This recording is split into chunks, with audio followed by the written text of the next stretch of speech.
Danny Cole wiped the sweat from his forehead and looked up at the orange sky of Verdant 7. The twin suns were setting behind the distant mountains, and the air was finally cooling down after another hot day. He had been working in his field since dawn and his body ached from the effort. But this was the life he had chosen when he left Earth 15 years ago. A simple life. A quiet life. A life where he answered to no one but himself. His farm was nothing special by any measure. 50 acres of land on a frontier world that most people had never heard of. He grew vegetables and grain. He raised a small herd of cattle that he had brought from the inner colonies. He had a modest house with basic equipment and a communication array that could barely reach the colonial administrator 300 kilometers away. It was not much, but it was his. Danny was about to head inside when something caught his eye. A streak of light appeared in the darkening sky. At first he thought it was a meteor. They were common enough on Verdant 7. But then he noticed the trail of black smoke following the light. And then he heard the sound, a deep rumbling that grew louder with each passing second. It was a ship, and it was falling. Danny watched as the vessel screamed across the sky, trailing fire and smoke. It was small and sleek with an elegant design that he did not recognize. The ship tried to level out, but it was too damaged. It disappeared behind a ridge about 2 kilometers from his property, and then came the impact. The ground shook beneath his feet, and a column of dust rose into the air. For a moment Danny just stood there. His mind raced through the possibilities. The ship could belong to pirates. It could belong to smugglers. It could belong to any number of dangerous people who would not appreciate a human farmer poking around their wreckage. The smart thing to do would be to go inside and pretend he had not seen anything. But someone might be hurt. Danny cursed under his breath and went to his shed. He grabbed his emergency kit, which contained basic medical supplies and a few tools. He also took a flashlight and a canteen of water. He thought about taking his rifle but decided against it. If whoever was in that ship wanted to kill him, then a rifle would not save him anyway. He set off toward the crash site at a steady jog. The terrain was rough, and the fading light made it difficult to see. But Danny knew this land well. He had walked every meter of it during his years on Verdant 7. He reached the ridge in less than 20 minutes and stopped to catch his breath. The ship had carved a long trench through the rocky soil before coming to rest against a large boulder. The hull was cracked open in several places, and smoke poured from the engine section.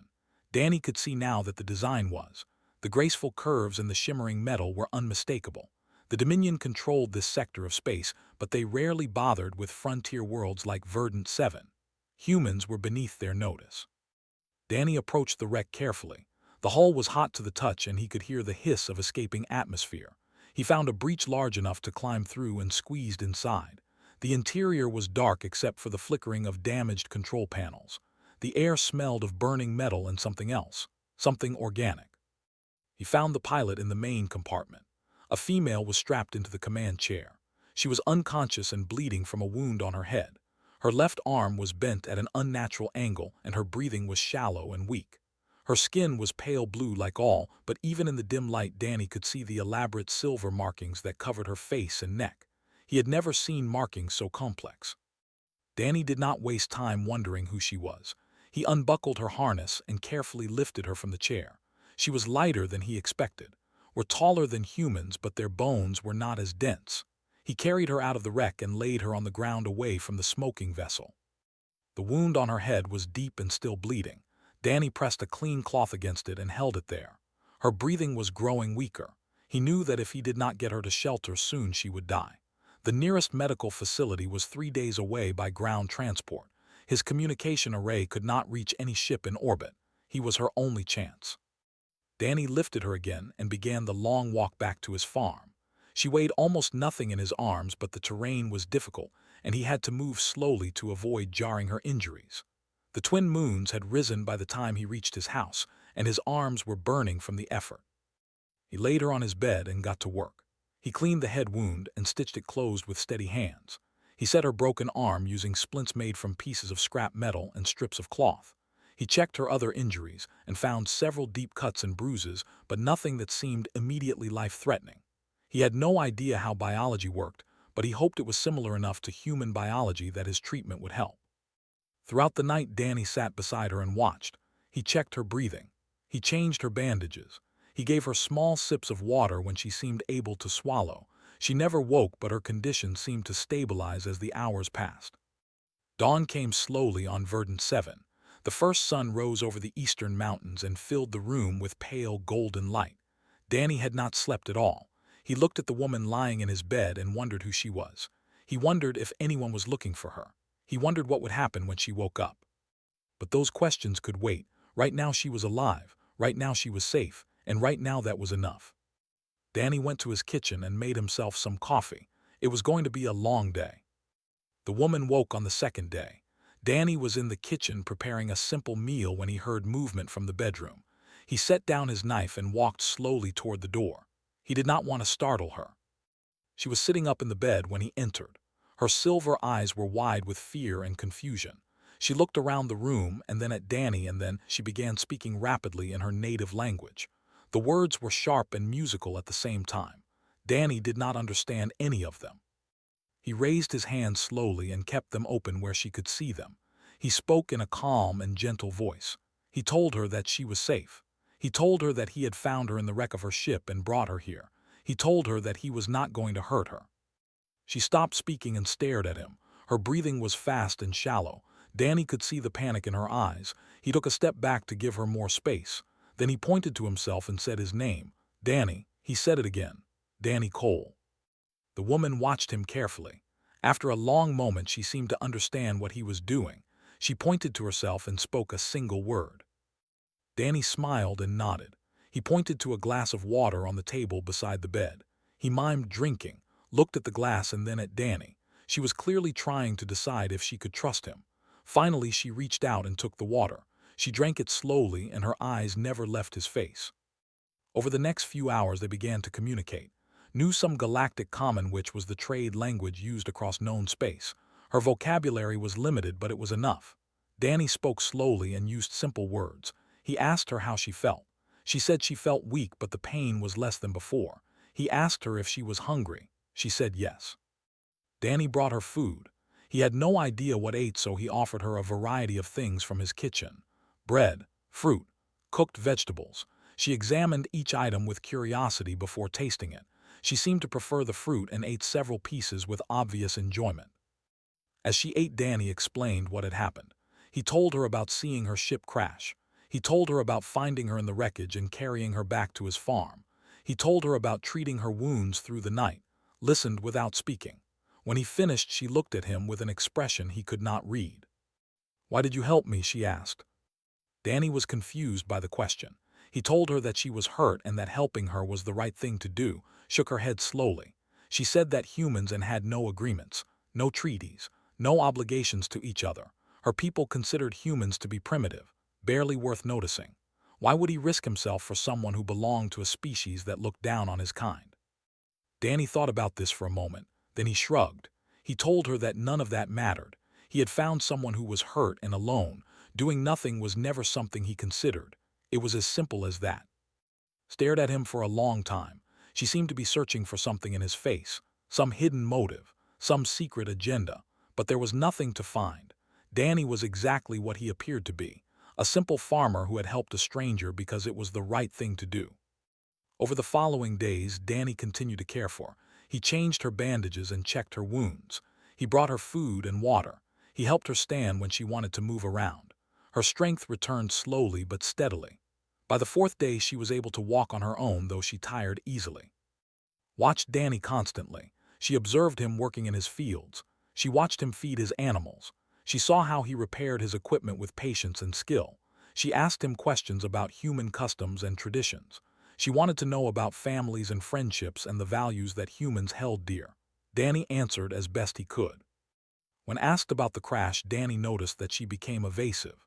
She said only that she had been traveling alone and that her navigation system had failed. Danny suspected there was more to the story, but he did not press her. Everyone had secrets. She would tell him when she was ready or she would not. Either way, it did not change anything. On the evening of the fifth day, finally told him the truth. They were sitting outside watching the twin suns set behind the mountains. The sky was painted in shades of orange and purple, was quiet for a long time before she spoke. She told Danny that she was not an ordinary.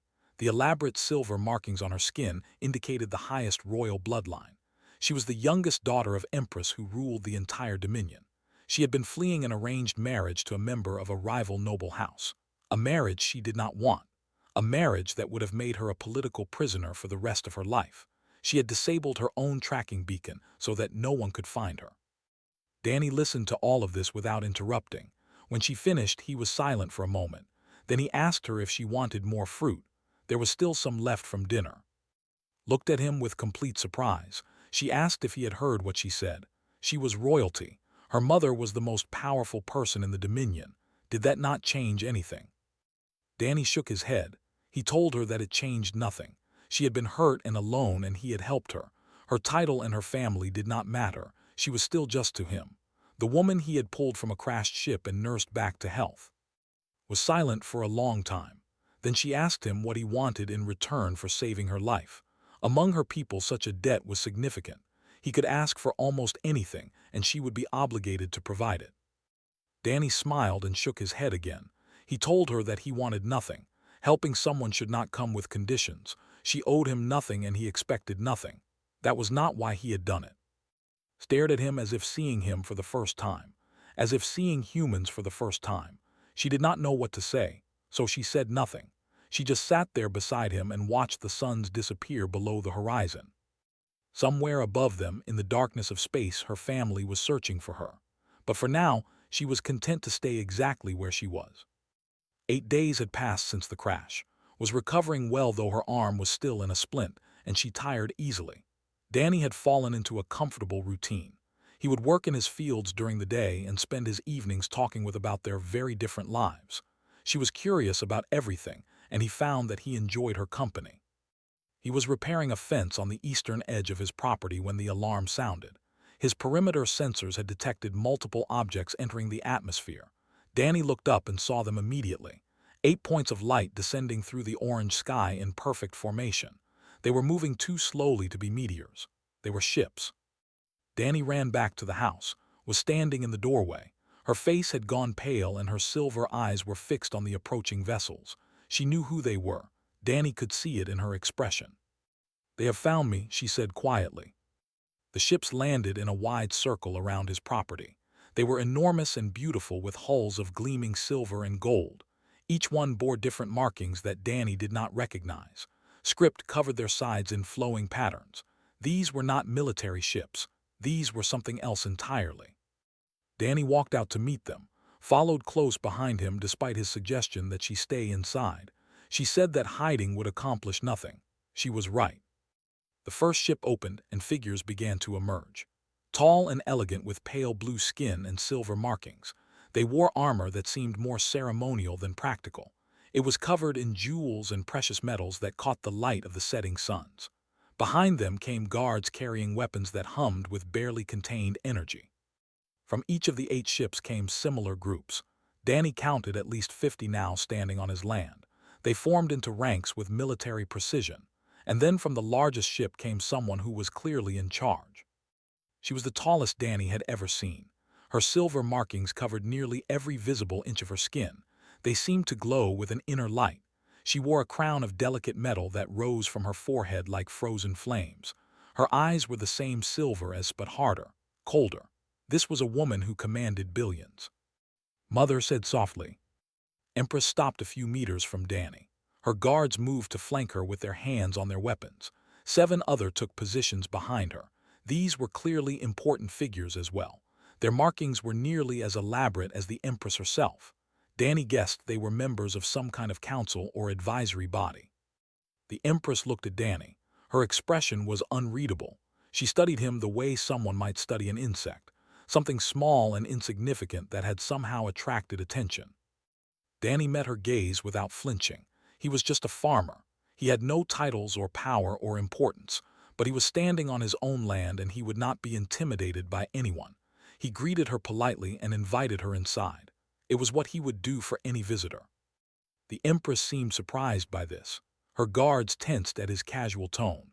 One of the council members behind her made a sound of disapproval, but the Empress raised her hand slightly and everyone fell silent. She said she wanted to see her daughter. Danny nodded and led the way into his house. The Empress followed with 2 of her guards. The rest remained outside. The interior of his home seemed very small and plain compared to the grandeur of her ships.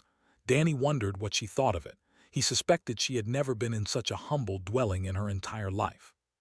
Was waiting in the main room. Mother and daughter faced each other across the narrow space. The tension between them was obvious. Danny could see anger in the Empress. He could see defiance in, but beneath both of those things he could see something else. Relief, love, fear. The Empress spoke first. She demanded to know what had been thinking, running away, disabling her beacon, crashing on a primitive world. Did she have any idea how worried everyone had been? Did she understand the political damage her disappearance had caused? Stood her ground. She said she would not go through with the marriage. She would rather die than become a prisoner of house. She would rather live as a nobody on a frontier world than be traded like property. The argument continued for several minutes. Danny stood quietly in the corner and tried not to draw attention to himself. This was not his fight, but eventually the Empress turned to look at him. Her silver eyes narrowed. She asked what this human had to do with any of it. Told her everything. The crash, her injuries, how Danny had found her and carried her back to his farm, how he had treated her wounds and cared for her without knowing who she was, how he had refused any reward when she offered, how he had simply helped because it was the right thing to do. The Empress listened without interrupting. When finished, the Empress turned her full attention to Danny. She asked him directly, why had he helped her daughter, humans, and had no treaties, no alliances, no obligations to one another? What did he hope to gain? Danny answered honestly. He had found someone who was hurt. He had helped her. There was nothing more to it than that. He did not know she was royalty. He did not expect any reward. He just did what any decent person would do. The Empress stared at him for a long moment. Behind her, one of the council members stepped forward. He was an older with markings that indicated great age and status. He announced that according to law the human had incurred a life debt. Saving a member of the royal bloodline created an obligation that must be honored. The human must be rewarded. Danny shook his head. He told them that he did not save for payment. He did not want any reward. He just wanted to go back to his farm and his quiet life. The council member seemed genuinely confused by this response. He looked at the Empress as if asking for guidance. But the Empress was still staring at Danny. Something had changed in her expression. She was no longer looking at him like an insect. She was looking at him like he was a puzzle she could not solve. The ships did not leave. Danny had expected them to take and go, but instead the Empress ordered her fleet to remain in position around his property. She announced that she would personally investigate the circumstances of the rescue before deciding how to proceed. Danny was not sure what that meant, but he had no power to refuse, so he simply went back to his normal routine. He had crops that needed tending and animals that needed feeding. Royal visitors or not, his farm would not run itself. They watched him constantly. Guards followed him at a distance as he worked in his fields. Council members observed him from the shade of their ships as he repaired equipment and hauled water. The Empress herself appeared several times to ask him questions. Danny answered them all honestly and without hesitation. She wanted to know about his life. Where had he come from? Why had he chosen to live on this remote world? What did he hope to achieve? Danny told her about his years as a logistics coordinator on colony ships. He told her about growing tired of crowded stations and endless bureaucracy. He told her about finding Verdant 7 and falling in love with its open spaces and quiet solitude. He told her that he had no grand ambitions. He just wanted to live simply and peacefully. The Empress seemed fascinated by this. She asked him if he was not lonely out here by himself. Danny admitted that sometimes he was, but loneliness was a small price to pay for freedom. He could wake up each morning and decide exactly how to spend his day. He answered to no one. He owed nothing to anyone. That kind of independence was rare and precious. The council members did not understand him at all. They came from a society built entirely on obligations and debts. Every relationship was defined by what one person owed another. Every action was calculated for maximum advantage. The idea of doing something without expecting anything in return was foreign to them. On the third day of their stay, the older council member approached Danny with a formal document. His name was Lord, and he was the senior advisor to the Empress. The document outlined the traditional rewards for saving a member of the royal bloodline. It was written in both script and Galactic Common so that Danny could read it. The rewards were staggering. Lands on a dozen worlds, titles that would make him a recognized noble within the Dominion, wealth beyond anything Danny could imagine, political standing that would allow him to influence decisions at the highest levels of society. All of this could be his if he simply signed the document and accepted the debt. Danny read the entire thing carefully.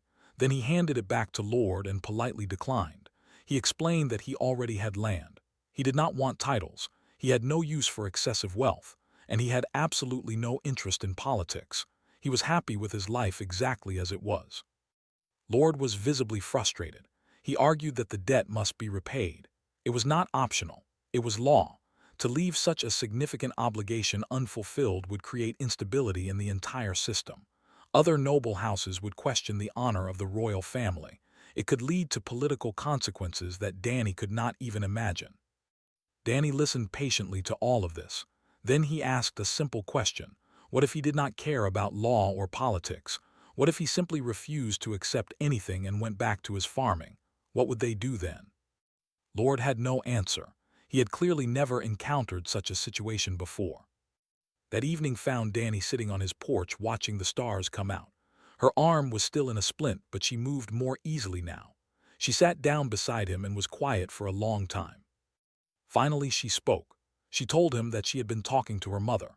She had tried to explain what she had observed during her time with Danny, his kindness without any expectation of return, his respect for her choices and her autonomy, his complete lack of interest in using her identity for his own benefit. She had never met anyone like him before. Danny smiled slightly and said that he was nothing special. He was just a farmer who tried to do right by people. There were millions of humans exactly like him scattered across the galaxy. He was not unique. Shook her head. She said that was exactly what made humans remarkable. Among her people, kindness was always transactional. Help was always given with the expectation of something in return. The concept of helping simply because it was right was almost unknown. Humans had something that had lost long ago. Danny asked her what she meant. Thought for a moment before answering. She said her people had become so focused on power and status and advantage that they had forgotten simpler things. Compassion, generosity, the satisfaction of doing good for its own sake. Humans might be primitive by technological standards, but in some ways they were more advanced than any species in the known galaxy. Danny did not know how to respond to that. He had never thought of himself or his species as particularly special. Humans were just humans. They did their best and often fell short. They made mistakes and sometimes learned from them. They were neither heroes nor villains, just people trying to get through life as best they could. But seemed to see something more, and apparently so did the Empress. The next morning, Lord informed Danny that the Empress had made a decision. Since he would not accept payment for himself, the debt would be paid in another way.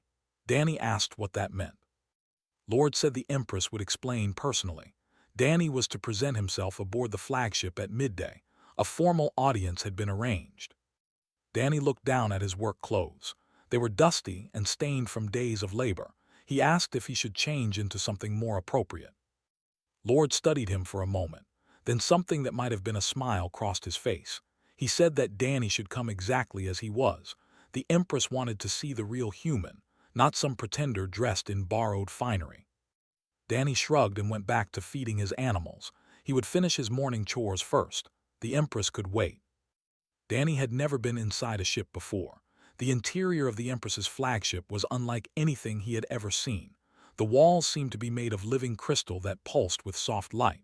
The corridors were wide enough for a dozen people to walk side by side. Everything was designed to impress and intimidate. It worked.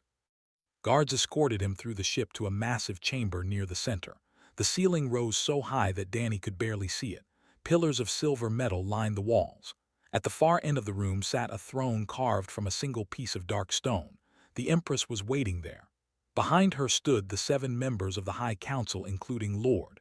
Their faces were solemn and formal. Danny walked the length of the chamber alone. His boots left dusty footprints on the polished floor.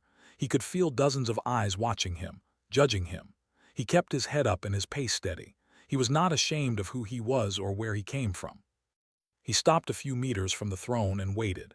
He did not bow. He did not kneel. Those were customs and he was not. He simply stood there like the farmer he was and met the Empress's gaze directly.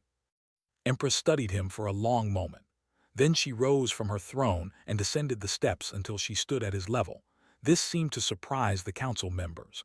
Apparently, the Empress did not normally lower herself to meet anyone. She spoke in Galactic Common so that Danny could understand every word. She said that when her daughter first went missing, she had been furious. She had sent ships across half the sector searching for her. She had feared the worst: kidnapping, assassination, political manipulation by rival houses. She had not expected to find safe and recovering on a primitive human farm. Danny said nothing. He let her speak. The Empress continued. She said that when she first arrived on Verdant 7, she had expected to find a human who wanted something: power, wealth, influence, protection. Everyone wanted something.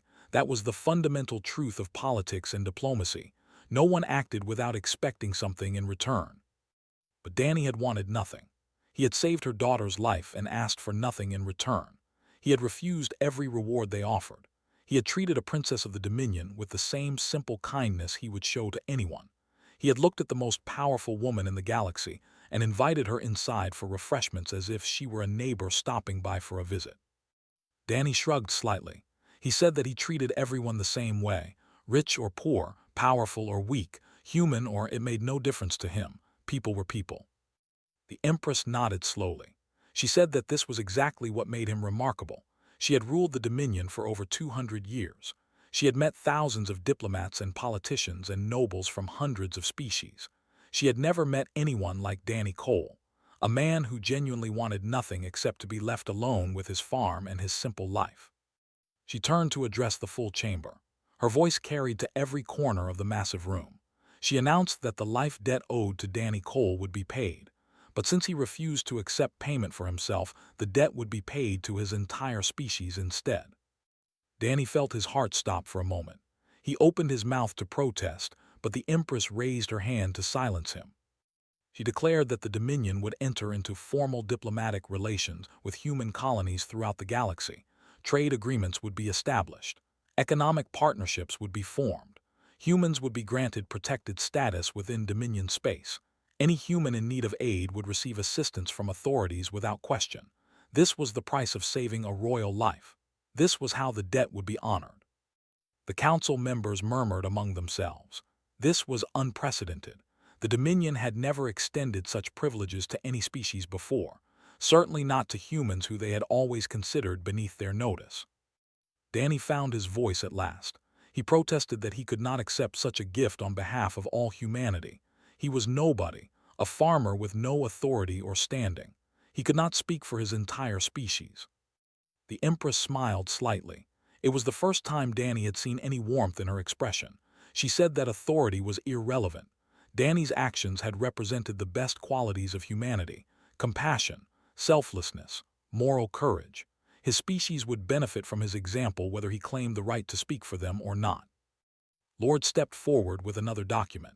This one was shorter than the first. He explained that Danny would be formally recognized as a friend of the Dominion. This title granted him permanent diplomatic standing throughout space. He could call upon aid anywhere in the galaxy. Ships would answer his summons. Doors would open at his request. It was the highest honor the Dominion could bestow on an outsider. Danny had no choice but to accept. Refusing would have been an insult that could undo everything the Empress had just promised. He took the document and nodded his thanks. He still was not entirely sure what had just happened. After the formal ceremony concluded, approached him one final time. Her mother had already returned to the throne to speak with her council. Guards were preparing to escort Danny back to his farm. Thanked him, not just for saving her life but for showing her something important.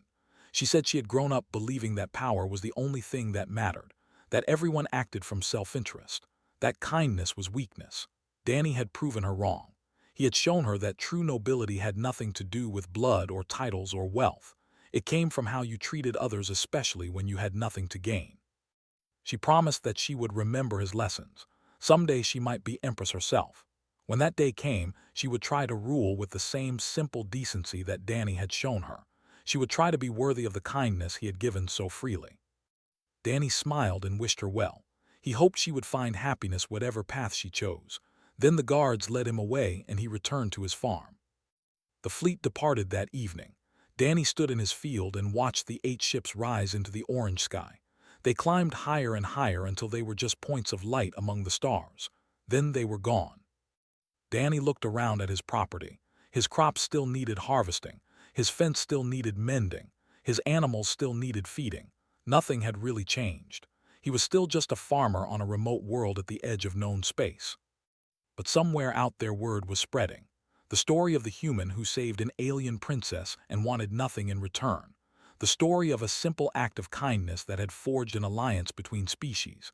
The story of Danny Cole. A week later, he received a message from Earth's colonial authority. Diplomats were suddenly requesting meetings with human leaders.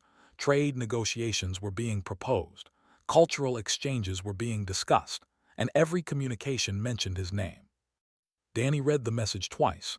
Then he sighed and went back to feeding his cattle. The galaxy could sort itself out. He had work to do.